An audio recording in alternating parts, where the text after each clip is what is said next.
కానీ కేంద్ర ప్రభుత్వం యొక్క సంక్షేమ పథకాల పేరును మార్చే ప్రయత్నం చేస్తే మేము నేరుగా లబ్ధిదారులకు ఏ విధంగా ఇవ్వచ్చో దాని గురించి ఆలోచిస్తాం.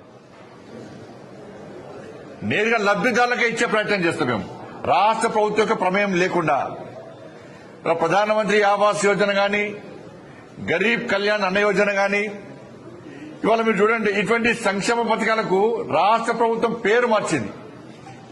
రే మీ ప్రభుత్వం యొక్క మీ సొంత సంక్షేమ పథకాలు, మీ నిధులతో జరిగే సంక్షేమ పథకాలు అంటే మీరు ఇందిరాగాంధీ పేరు పెట్టుకుంటారా, లేకపోతే ఒసామా బిన్ లాడెన్ పెడతారా, దావుద్ ఇబ్రాహిం పెట్టుకుంటారా? పెట్టుకోరు, మాకు ఏం అభ్యంతరం లేదు మాకు.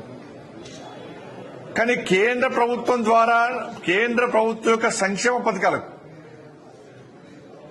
మీ పేరు పెట్టుకోవడం మీకు ఇబ్బంది లేదు. కానీ పైన కేంద్ర ప్రభుత్వం యొక్క సంక్షేమ పథకం పేరు పెట్టాలా లేదా? నిధులు ఇచ్చేది భారత సర్కార్, కేంద్ర ప్రభుత్వము.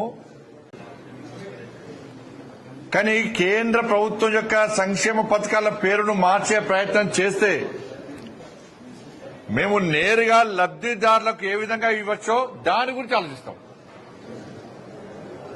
నేరుగా లబ్ధిదారులకే ఇచ్చే ప్రయత్నం చేస్తాం. మేము రాష్ట్ర ప్రభుత్వం యొక్క ప్రమేయం లేకుండా ప్రధానమంత్రి ఆవాస్ యోజన గాని, గరీబ్ కళ్యాణ్ అన్న యోజన గాని, ఇవాళ మీరు చూడండి, ఇటువంటి సంక్షేమ పథకాలకు రాష్ట్ర ప్రభుత్వం పేరు మార్చింది. రే మీ ప్రభుత్వం యొక్క మీ సొంత సంక్షేమ పథకాలు, మీ నిధులతో జరిగే సంక్షేమ పథకాలు అంటే మీరు ఇందిరాగాంధీ పేరు పెట్టుకుంటారా, లేకపోతే ఒసామా బిన్ లాడెన్ పెడతారా, దావుద్ ఇబ్రాహిం పెట్టుకుంటారా? పెట్టుకోరు, మాకు ఏం అభ్యంతరం లేదు మాకు. కానీ కేంద్ర ప్రభుత్వం ద్వారా కేంద్ర ప్రభుత్వం యొక్క సంక్షేమ పథకాలకు మీ పేరు పెట్టుకోవడం మీకు ఇబ్బంది లేదు. కానీ పైన కేంద్ర ప్రభుత్వం యొక్క సంక్షేమ పథకం పేరు పెట్టాలా లేదా? నిధులు ఇచ్చేది భారత సర్కార్, కేంద్ర ప్రభుత్వము.